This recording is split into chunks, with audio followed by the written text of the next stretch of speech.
UK be concerned? And you know, Donald Trump, he's behind in the polls, and steadily behind at the moment, but who knows what could happen.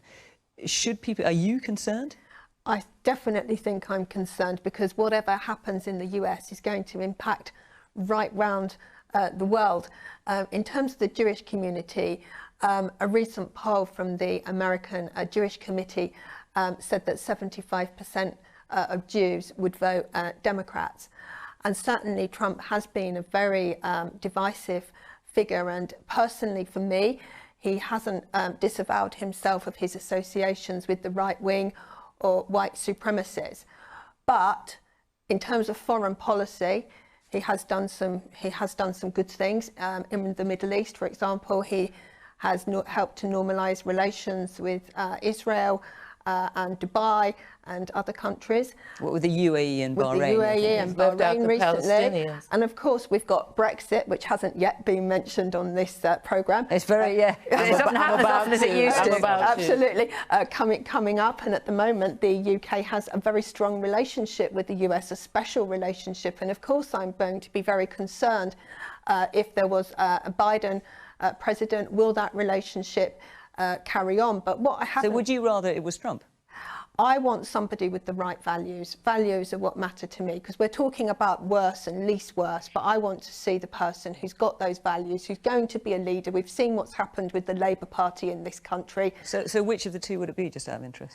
I think it's a very difficult position. I'm not a US citizen. But I am looking for values, and as I said, historically, the Jewish community, 75% of them would usually be voting Democrats. But I am very, very worried at the outcome, whatever happens. How can you make peace with two countries that Israel's not even at war with? Okay, and number two, leaving the Palestinians out of anything.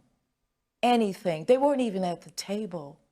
You're talking about the deal that Trump has proposed. I mean, how is that a peace deal?